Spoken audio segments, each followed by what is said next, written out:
নমস্কার, আবারও একটা নতুন সকালের শুরু আর আমার নতুন একটা ব্লগে সবাইকে অনেক স্বাগত। বৃষ্টি প্রকৃতির এক অপরূপ সৃষ্টি, তাই না?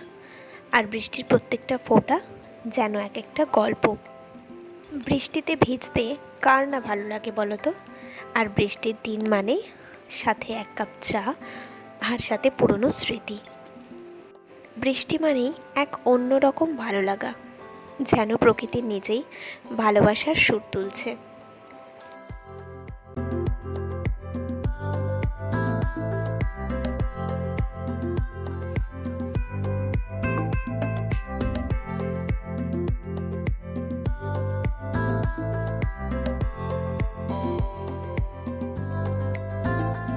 বৃষ্টি নামলেই চারপাশটা কিরকম অন্যরকম হয়ে যায়, যেন প্রকৃতি তার সবুজ আঁচলে এক টুকরো প্রশান্তি মেখে দেয়।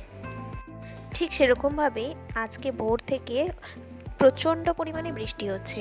সকালবেলা যখন ঘুম থেকে উঠি তখন দেখি যে অঝোর ধারায় বাইরে বৃষ্টি পড়ছে, কিন্তু কিছু করার নেই, স্কুলে তো প্রতিদিনের মতো যেতেই হবে। তাই এখানে সকালবেলা ভাত বসিয়ে ওপরে চলে এসেছিলাম মামামের ব্যাগ গোছাতে। আজকে আর ব্যাগটা গুছিয়ে রাখা হয়নি আগের দিন, তার জন্য আমি সকালবেলা উঠে ব্যাগটা গুছিয়ে নিচ্ছিলাম। এত বৃষ্টি হচ্ছিল অন্য দিনের তুলনায়, ওটাই ভাবছিলাম যে আজকে কী করে এত বৃষ্টির মধ্যে স্কুল হবে।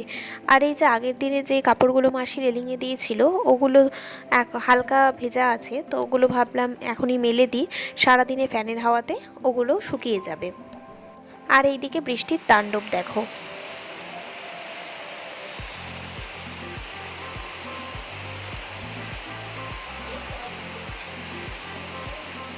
ঘড়ির কাঁটায় এখন বাজতে যায় 9:30, আর এদিকে দেখো দুই রানী বিছানা ছেড়ে এখনও ওঠেনি। ভাবছো তো যে স্কুল যাওয়ার জন্য তৈরি হলাম, তাহলে মাম্মাম কেন স্কুলে গেল না? আসলে 8:30টার দিকে ওদের নোটিশ দিয়েছে যে এত হেভি বৃষ্টির জন্য আর আজকে স্কুলটা রেইনি ডে করে দিয়েছে, তাই ছুটি দিয়ে দিয়েছে। কারণ এত বৃষ্টিতে বাচ্চারা বাড়ি থেকে বেরোবেই বা কী করে, আর এত দূর স্কুলে যাবেই বা কী করে। সকাল সকাল একটা দারুণ খুশির খবর কিন্তু পেলাম, কিন্তু এই খুশির খবরটা আর একটু আগে পেলে ভালো হতো। এটা কে? এটা কে? এরম করে কে চুল আশ্রয়? দেখো এখন 11টা বাজতে চায় আর স্কুল টাইম তো পেরিয়ে গেছে। আর এদিকে দেখো বৃষ্টিও গেছে কমে। দেখো কি সুন্দর আকাশ পরিষ্কার হয়ে গেছে, স্কুলটাও বন্ধ হলো, বেকার আমাদের ঘুমটাও নষ্ট হলো, ফালতু স্কুলটা বন্ধ করলো। জানতামই যে এরকম স্কুল টাইমটা পেরিয়ে গেলেই বৃষ্টিটা কমে যাবে।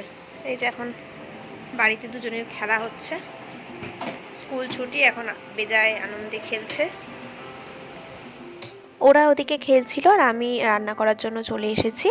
এখানে আজকে 2 রকমের মাছ এনেছে। এটা হচ্ছে ছোট ভোলা, ওই ছোট ভোলাটাকে সর্ষে দিয়ে রান্না করব।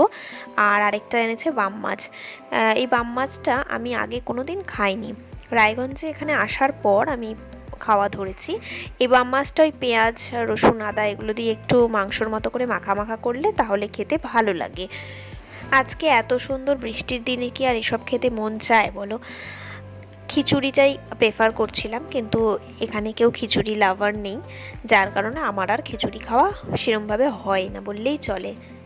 আর এদিকে একটুখানি চিচিঙ্গা ছিল, তো ওই চিচিঙ্গাটাই একটুখানি পেঁয়াজ দিয়ে ভেজে নিয়েছিলাম। জানো তো আগে যখনই বৃষ্টি হতো বৃষ্টির দিনে আমরা খিচুড়ি খেতাম, কিন্তু এখানে আসার পর আমার খিচুড়ি খাওয়া প্রায় বন্ধ হয়ে গেছে বললেই চলে। ওই নিরামিষের দিনে কোনো দিন খিচুড়ি রান্না করি, তাও সবাই এমন নাক সিটকোয় যে আর তখন করতে ইচ্ছে করে না। আসলে সবাই তো সবটা পছন্দ করে না। ওরা আবার খিচুড়িটা পছন্দ করে যেটা হচ্ছে ঝরঝরে খিচুড়ি, ভুনা খিচুড়ি যেটা বলে সেটা, কিন্তু আমার আবার সেটা পছন্দ হয় না। আমার একটু পাতলা মাখা মাখা হবে সেই রকম খিচুড়ি পছন্দ। তাই দুজনের এরকম দুরকম মতামতের জন্য খিচুড়ি রান্না করাই আমি এখন বন্ধ করে দিয়েছি। এখানে এখন 1টা মতো বাজতে যায়, তো মাম্মাম দেখলাম খেলা শেষ করে নিয়ে এখন বসেছে ড্রয়িং করতে। ওই যে আগের দিন বলেছিলাম যে ওর ড্রয়িংয়ের নেশাটা প্রখর হয়ে উঠছে, তো যার কারণে ড্রয়িং স্যারের সঙ্গে কথা বলা হয়ে গেছে। আর এখানে তারপরে খুব পেয়ে গিয়েছিল খিদে, কারণ অত সকালে খেয়েছে স্কুলে যাওয়ার জন্য, তারপরে যে মাঝে স্কুলে টিফিন হয় সেটা তো আর বাড়িতে পায়নি, তো যার কারণে খুব তাড়াতাড়ি খিদে পেয়ে গিয়েছিল, ওকে খেতে দিয়ে দিয়েছিলাম। আর এদিকে একটু বিছানাটা ঝেড়ে আমি পরিষ্কার করে নিয়েছিলাম। আর আমার ঘর পরিষ্কার করা মানে বৃথা, কারণ এই ঘর পরিষ্কার করব, একটু পরেই আবার সেটা নোংরা করে দেবে। তো যাই হোক, যতটা পারা যায় পরিষ্কার রাখার চেষ্টা।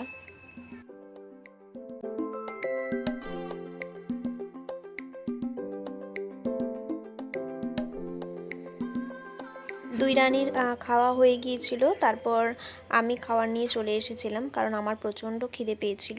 ভেবেছিলাম একসঙ্গেই দুজনে খাবো, কিন্তু দোকান থেকে আসতে একটু দেরি হবে বলে আমি খেতে বসে গিয়েছিলাম। তো তারপর ভাবলাম ও আসবে যখন, তখন ওকে না হয় বেড়ে দেবো। আর আমি একদমই না খিদে সহ্য করতে পারি না, যেহেতু অনেক সকালে খেয়েছি, তাই প্রচণ্ড খিদে পেয়ে গিয়েছিল আর পারছিলাম না। তুমি কি খাচ্ছ? দেখি কি বিস্কুট খাচ্ছ? অরি বিস্কুট? কই দেখি, খাও, আমাকে দাও একটা। কেন? আমাকে দাও একটা। কেন?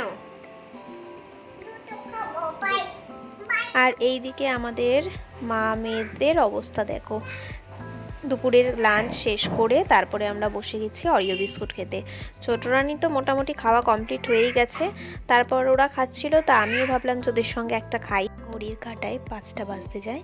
বিকেলবেলা ঘুম থেকে উঠে একটু ফ্রেশ হয়ে নিচ্ছিলাম, তারপর ভাবছিলাম যে রাত্রেবেলা আজকে কি রান্না করা যায়, কারণ বৃষ্টির দিনে তো আমার খিচুড়ি খাওয়া হলো না, তাই বৃষ্টির দিনে জমিয়ে মাংস ভাত খেলে কেমন হয়। এরকম ওয়েদারে গরম গরম ভাত আর চিকেন কষা খেলে কিন্তু মন্দ হয় না। জানো তো, যখন আমি বিয়ের পর প্রথম রায়গঞ্জে আসি এই বাড়িতে, তখন এদের বাড়িতে প্রায় 2-3 দিন ছাড়া ছাড়াই চিকেন রান্না হতো। মানে চিকেনটা খেতে এই বাড়িতে মোটামুটি সবাই কম বেশি পছন্দ করতো, আর আমিও খেতে পছন্দ করতাম। আর শুধু চিকেন রান্না নয়, তার সঙ্গে শুকনো লঙ্কা বাটা দিয়ে রান্না, মানে এরা যে কোনো রান্নাতেই শুকনো লঙ্কা বাটাটা প্রচণ্ড পরিমাণে ইউজ করতো।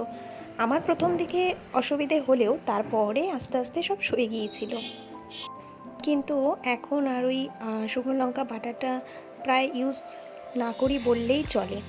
কারণ প্রথমত শারীরিক অসুস্থতার জন্য, আর দ্বিতীয়ত আমি যেহেতু বাচ্চাদের জন্য একসঙ্গেই রান্না করি, মানে বড় রানী এখন আমাদের রান্নাটা একসঙ্গেই খায়, তো সেই জন্য অতগুলো শুকনো লঙ্কা ইউজ করে আমি এখন আর রান্না করা বন্ধ করে দিয়েছি। মোটামুটি ওই কাঁচা লঙ্কা যেগুলো লাল লাল সেগুলোই এখন আমি ইউজ করি, সেটা ডাক্তারের পরামর্শে আর আমার নিজের মেয়ের জন্য। আমার শাশুড়ি মা শ্বশুরমশাই ওনারা আগে তো এইভাবেই রান্না করে খেতেন, ওনাদের এখন একটু অসুবিধে হলেও ওনারাও সেটাকে অ্যাডজাস্ট করে নিচ্ছেন। আর এটা তো নিতেই হবে বলো, কারণ আমার বাড়িতে দুটো ছোট ছোট বাচ্চা আছে, এরপর তো ওদের ভবিষ্যতে পেটের সমস্যা দেখা দেবে, বা তাছাড়া ওনারাও অনেক বয়স হচ্ছেন, ওনাদেরও তো এই বয়সে এত পরিমাণে ঝাল খাওয়া ভালো নয়। দেখো, কথা বলতে বলতে মোটামুটি আমার চিকেন কষা রান্নার শেষ পথে। তো আমরা আজকে রাতের ডিনারটা জমিয়ে চিকেন কষার গরম গরম ভাত দিয়ে খাওয়া দাওয়া করি। আর ততক্ষণ তোমরা ভালো থাকো, সুস্থ থাকো, আর অবশ্যই আমার চ্যানেলটাকে সাবস্ক্রাইব করে আমার পাশে থেকে আমায় একটু সাপোর্ট করো। আজকের মতো আসি, দেখা হচ্ছে আবার নতুন কোনো ভ্লগে। টাটা।